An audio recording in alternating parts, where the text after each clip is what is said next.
I'm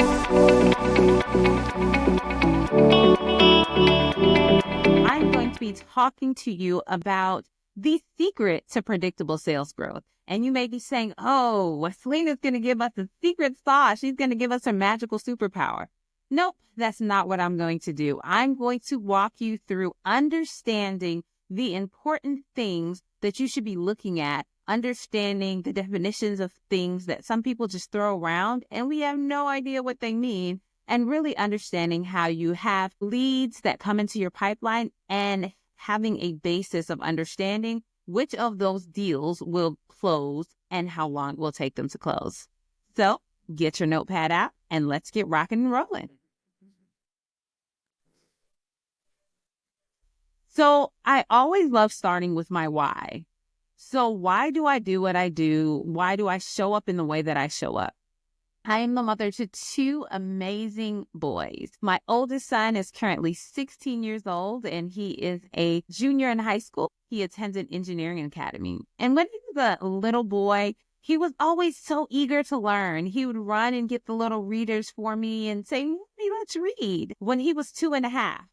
So at 2.5 years old, he had the desire, he had the reason, he had the internal burning inside him to want to learn to read. Just about everything that my son does academically comes very easy to him. He studies because I made him study. I told him that one day school is going to get hard and he needs to study. And now, as an 11th grader, with a full load of advanced placement classes, he is grateful to that. My younger son, he was always a bundle of energy when he was growing up. He was crawling when he was 6 months and walking at 9 months. I actually caught him crawling up the stairs when he was 6 months old. But it took him a little bit longer to learn to talk. And then when it came time for him to learn to read, he struggled a lot. I would show him sight words. I would teach him to sound things out. And things just didn't stick for him and they didn't resonate. A few years ago, I found out that my youngest son is dyslexic. And the way the dyslexic brain works is they need to understand the origins of things. They need to understand the why, the what, the how. When there's an I and an E together and it's next to this specific kind of consonant, it makes this sound. These are the rules of language. And now that he understands the rule of language, he is reading on grade level and he is thriving in school. So I present to you my two children that have very, very different learning styles as an example of how I teach, an example of how I deliver information. So for some people, you're going to watch this and you're going to say, can I go 2X? Can I go 3X? Just get to the point, Wesleyne. And for others of you, you're going to say, this is so good. She broke it down so I understand it. My goal is to meet everyone on their learning spectrum where they are.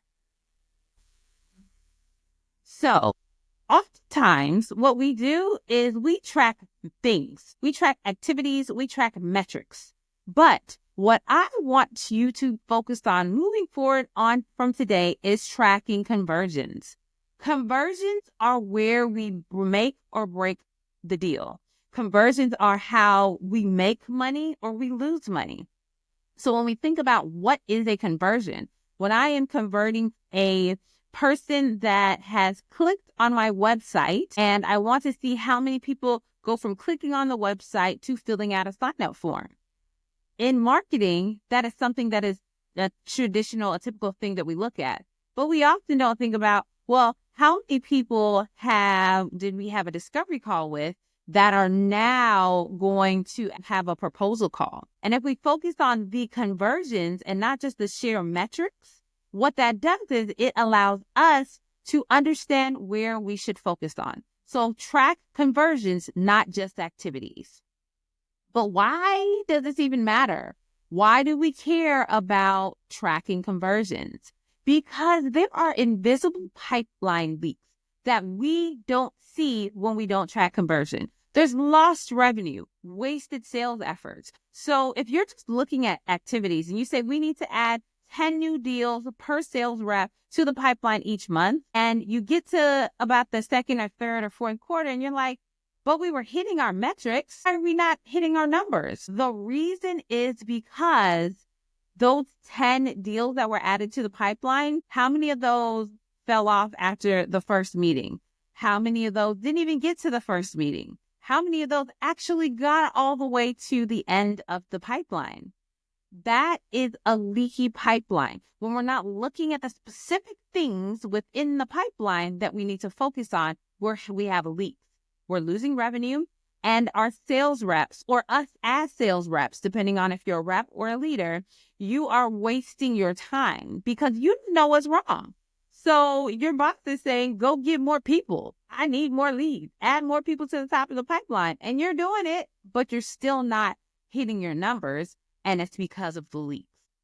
So we don't just fix leaks by saying, okay, I want to increase the number of new people that are coming into the pipeline. I want to make sure we convert more here just because I think that makes sense. No, we fix our leaks with data-driven decisions. And so what does that mean? A data-driven decision is based on looking at your full pipeline and looking at the conversion metrics at each step.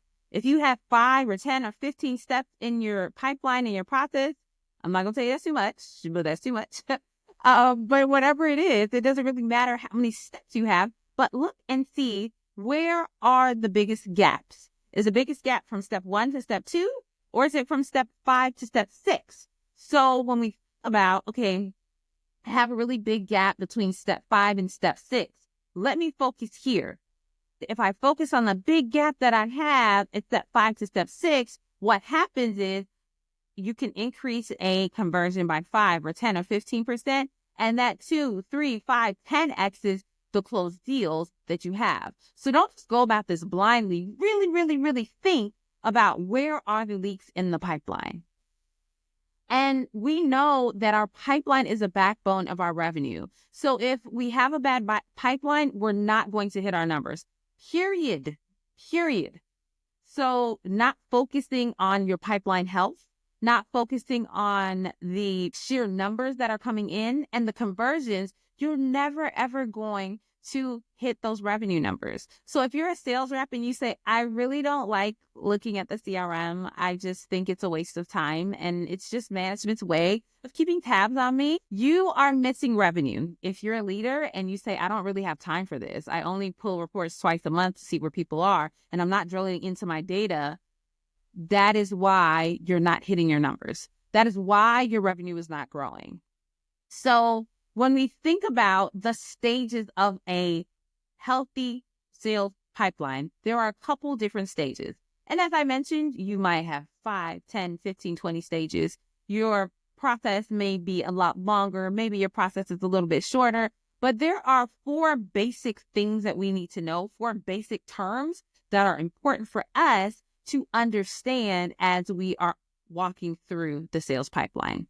So we have a marketing qualified lead. A marketing qualified lead fits the demographics, the psychographics. They fit the ideal client profile that we have determined in our marketing team or within our sales team. So a marketing qualified lead fits the characteristics of who we are looking for.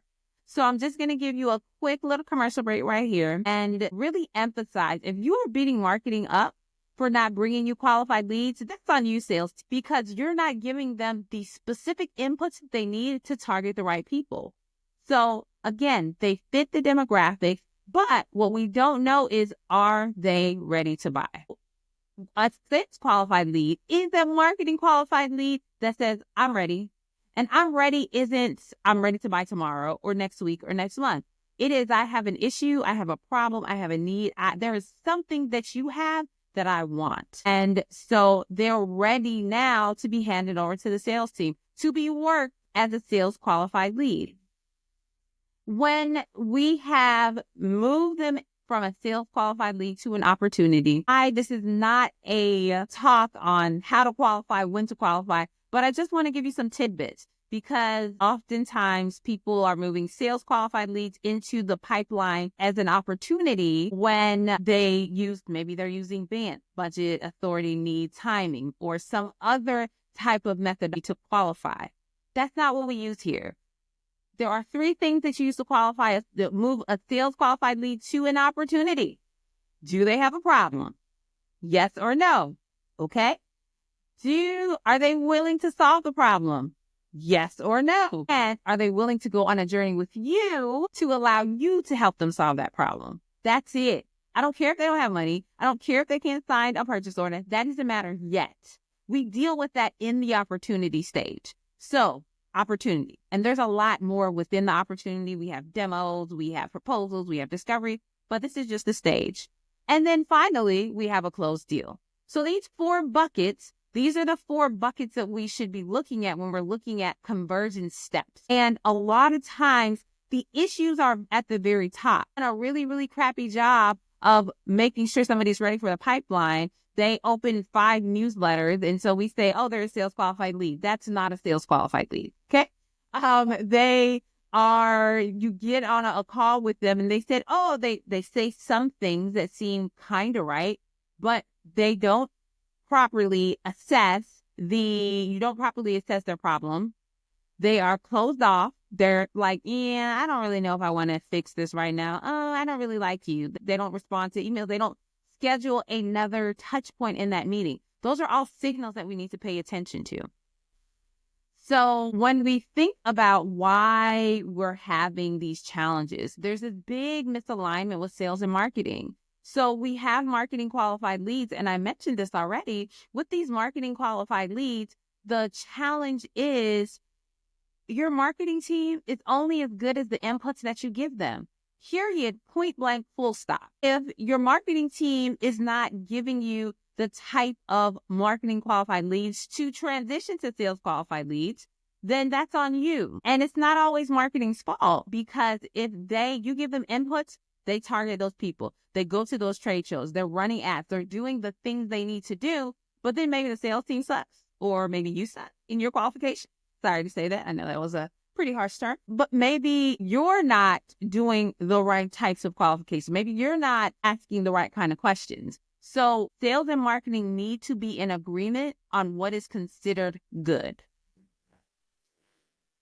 Sales teams, oftentimes, salespeople like to go whale hunting, right? Because we want the big old whale. We want the big kahuna. And so if we focus on only the big kahunas, only the big opportunities in the pipeline, then what happens is Pareto's principle is happening. We're focusing 80% of our time on 20% of our opportunities. Or maybe we're going after all these little swimmers, little tadpoles that will never get us to where we need to be.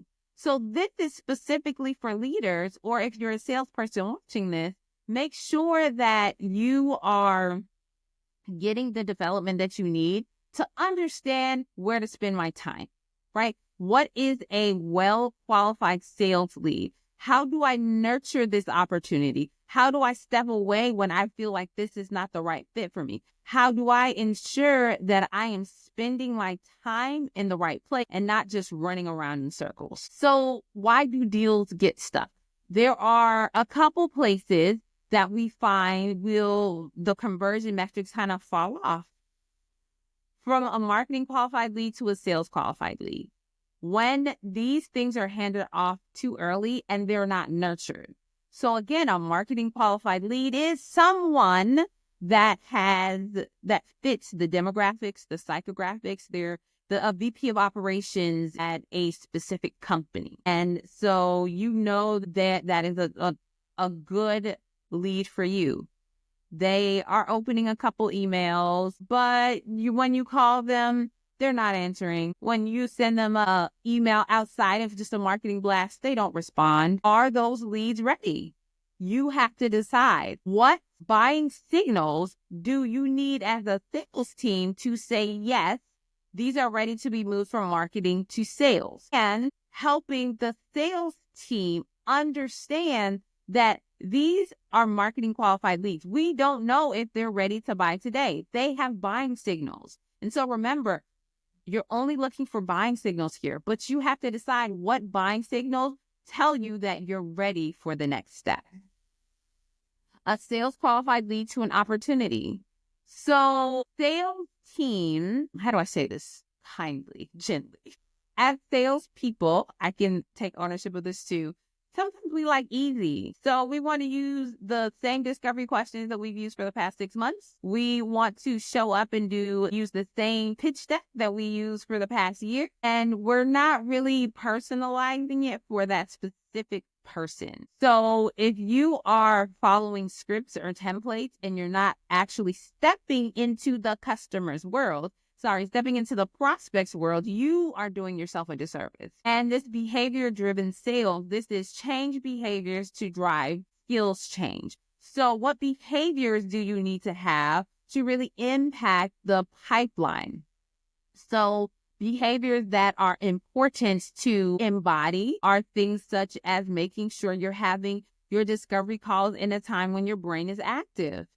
If by 4 o'clock your brain is mush, don't have a first call with somebody at that time. Making sure that you're doing the appropriate amounts of following up.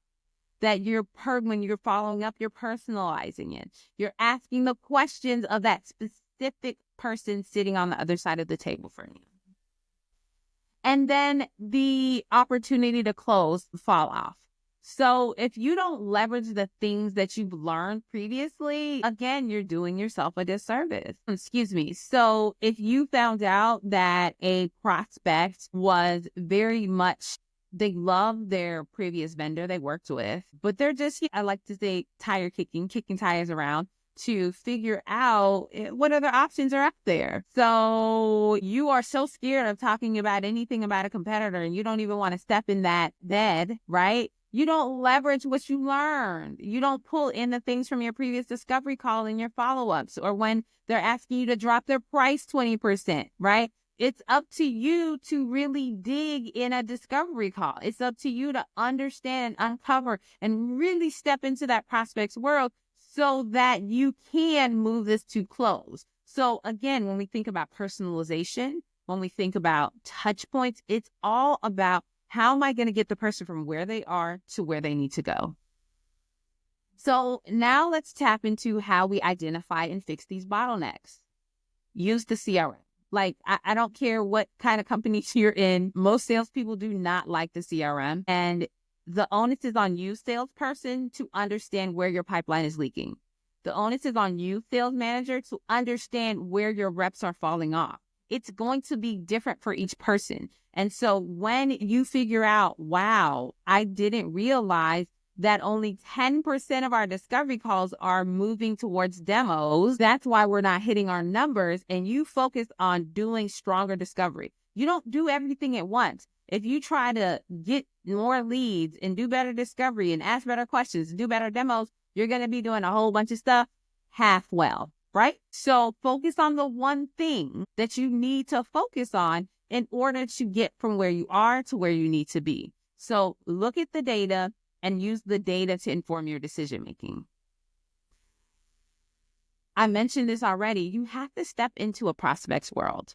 Like, if they say I'm ready to buy, but their budget cycle doesn't start for 6 months, and you follow up with them every single week, you're turning them off of you. So listen to your prospects.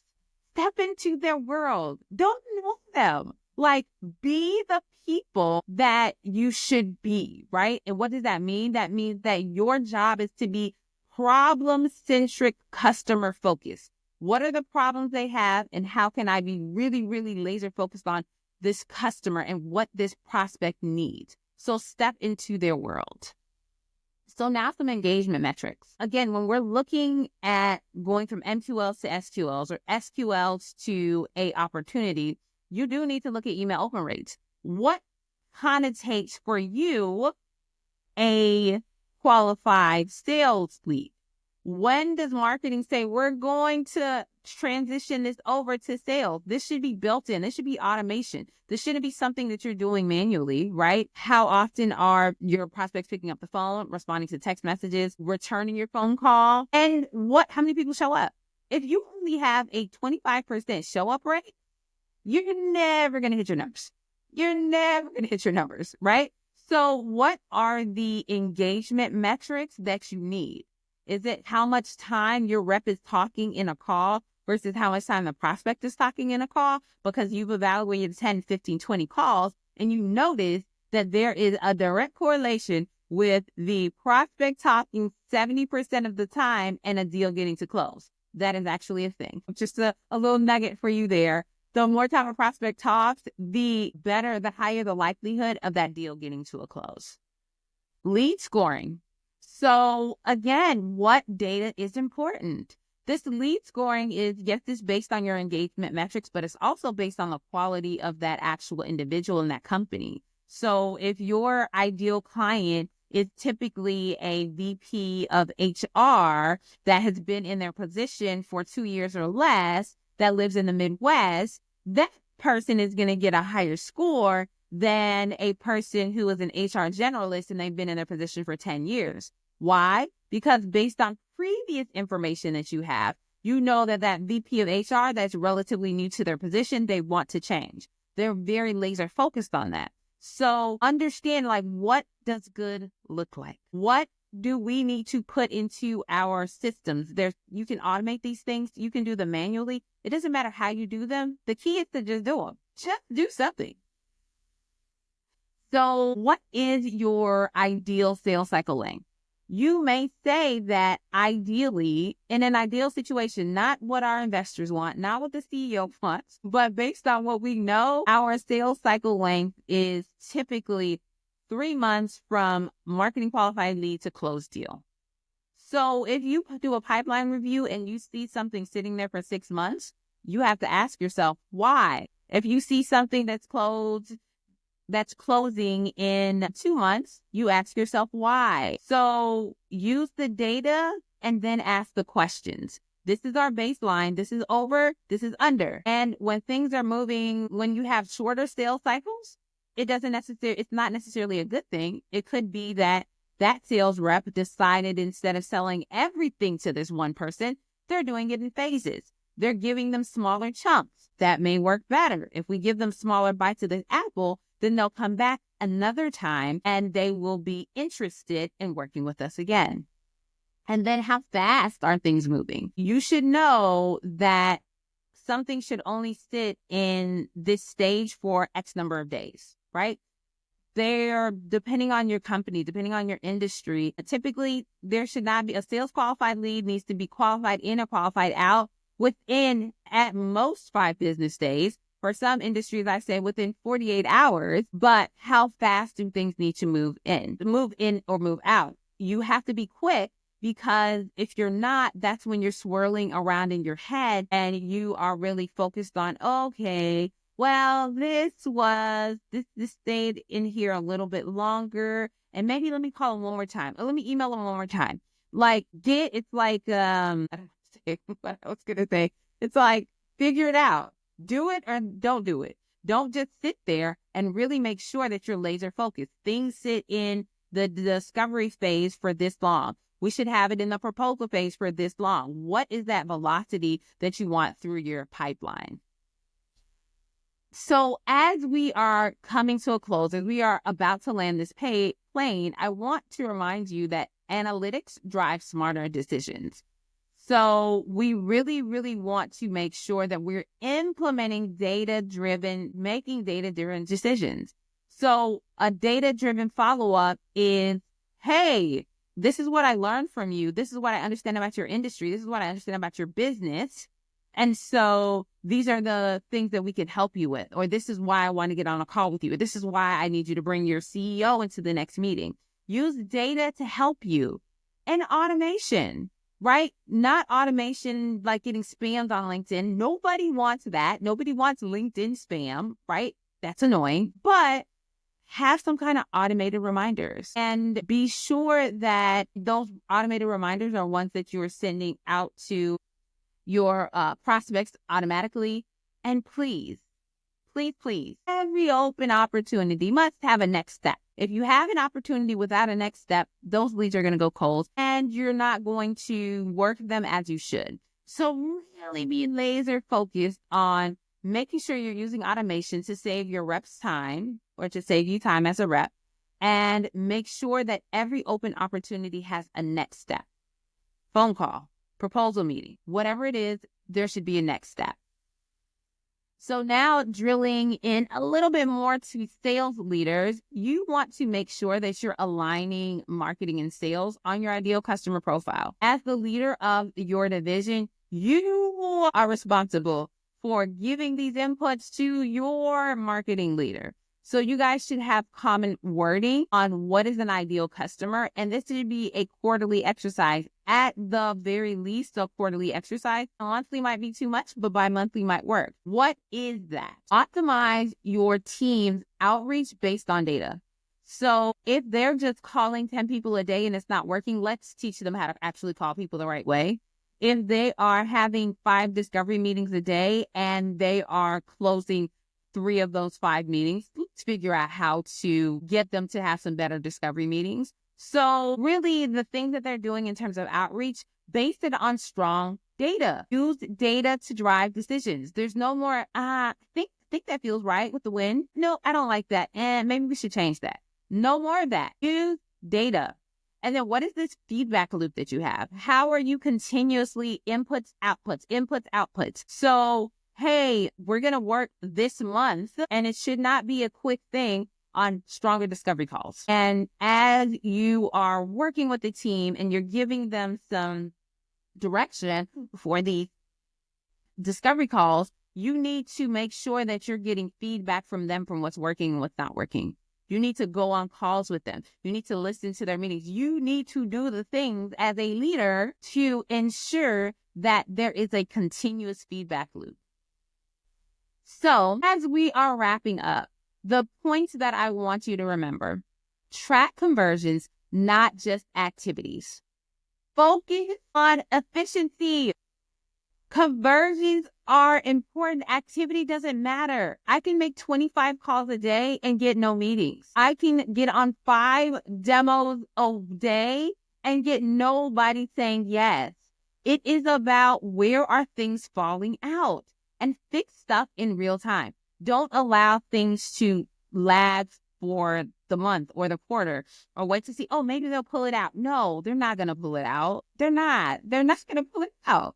And ensure that you are using analytics to drive sales behavior. Improve those win rates and revenue. So I would really, really love for you to give me some feedback. And if you go to this QR code and give me feedback, you will get this amazing resource on sales habits. So we talked about conversions, right? And we talked about making sure we're doing the right activities to get to the right place. But what is important is to make sure we are building the behaviors to enable that to go. And as I wrap up in these last few minutes, I told you my why. I shared all of this stuff with you, but who am I?